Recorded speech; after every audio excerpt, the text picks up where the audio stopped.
Hola, maestro, compañeros y compañeras. Espero que estén muy bien. Mucho gusto. Mi nombre es Amairani Montserrat Prado López. Soy estudiante de la licenciatura en Innovación y Gestión Educativa y actualmente estoy cursando octavo semestre. Estoy tomando esta materia como optativa. El día de hoy abordaré algunos aspectos centrales del capítulo titulado La interculturalidad para todos en América Latina de la autora Ruth Moya. Para esta presentación retomo y menciono la concepción de interculturalidad. Hablo acerca del impacto de la paz y el tránsito a procesos de democracia representativa en Centroamérica. Presento los 4 casos acerca de la diversidad interculturalidad de los países latinoamericanos abordados por la autora Ruth Moya respecto al proceso de interculturalidad de dichos países en materia de política y educación. A manera de conclusión, menciono algunos desafíos y tareas pendientes para el desarrollo del proceso intercultural y finalmente elaboro y presento una pequeña reflexión acerca del abordado en esta presentación. La autora Ruth Moya menciona que la interculturalidad va más allá de las relaciones entre culturas, pues supone el reconocimiento del otro y la afirmación de sí mismo. Este tipo de reflexión ha aportado mucho a las concepciones de educación e interculturalidad, ya que postulan que una de las primeras obligaciones o tareas de un pueblo es la de ser, y para ser es preciso apelar a los elementos cuestionadores que vienen de la historia común, de las relaciones con el entorno, la cosmovisión, los valores y el idioma, las cuales deben ser revalorados y desarrollados para romper con la opresión.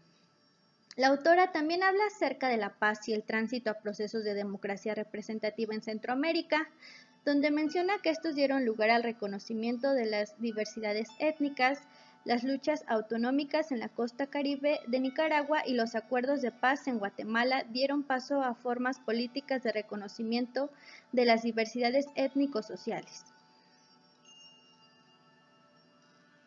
En Centroamérica, por ejemplo, se incrementó el número de indígenas electos como representantes para los gobiernos locales o para los congresos nacionales.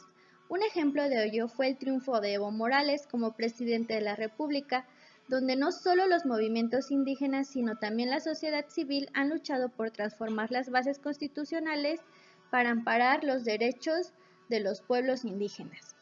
La autora menciona que el diálogo ha sido un medio para hacer posible estas transformaciones de las bases constitucionales de los derechos de los pueblos indígenas, pues a través del diálogo se ha pretendido crear consensos, llegar a acuerdos y tomar decisiones en función de velar por los derechos de los indígenas y favorecer una ciudadanía intercultural y la construcción de una movilización por y para los intereses de los ciudadanos. Respecto al proceso de interculturalidad en materia de política y educación, la autora menciona y desarrolla los siguientes casos. Para el caso de Ecuador, en el año de 1998 ya se reconocía la plurietnicidad nacional y los derechos colectivos, la educación desde los años 80 y la salud desde los años 90. Respecto a la participación política, en Ecuador, la votación electoral llevó a dirigentes indígenas a ganar alcaldías en municipios que no son exclusivamente indígenas. Uno de los recientes logros para los pueblos indígenas ha sido la introducción de cambios en la nueva constitución aprobada. En esta constitución se aprobó el reconocimiento de las nacionalidades que el Estado asume y valora las diferencias referidas a los pueblos indígenas, independientemente del modo en que las nacionalidades indígenas estén organizadas. Otro de los logros en materia de educación tiene que ver con la construcción del proyecto educativo, a través del cual se buscó la formación de los recursos humanos para favorecer las aspiraciones de desarrollo y bienestar.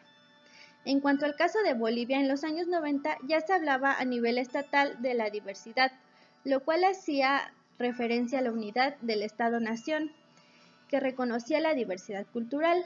En Bolivia se formularon leyes para favorecer la participación popular de los pueblos indígenas para el ejercicio del poder. También en este contexto surgió la reforma educativa, donde la comunidad debía asumir la interculturalidad y el bilingüismo para todos. Respecto al caso de Guatemala, en los años 80 surgió el movimiento maya, el cual impulsó el concepto de mayanización de la sociedad nacional. A través de este movimiento surge la educación maya, con la intención de crear vínculos con la educación de los ladinos para propiciar una verdadera interculturalidad en busca de una reconciliación interna para el reconocimiento de los derechos de los pueblos mayas, Xinca, Gerifuna y Ladino. Para el caso de Nicaragua, la interculturalidad está ligada con la autonomía de sus gobiernos regionales y de sus gobiernos territoriales y étnicos, con la intención de reconocer los derechos colectivos de los pueblos indígenas y de las comunidades afrodescendientes, incidiendo en la constitución política de Nicaragua, donde se reconoce el carácter de Estado multiétnico, la autonomía regional y el uso de las lenguas regionales. Como se puede notar, específicamente para el caso de Guatemala y Nicaragua se ha transitado hacia una democracia representativa, dando como resultado el siguiente punto. La ampliación de las bases jurídicas que amparen los derechos de los pueblos indígenas y de las comunidades afrodescendientes.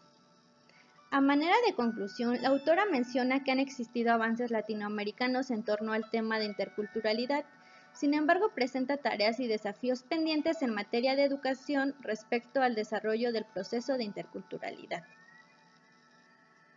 Ella menciona que es necesario desarrollar y profundizar los debates y reflexiones acerca de los derechos interculturales partiendo de las experiencias valiosas.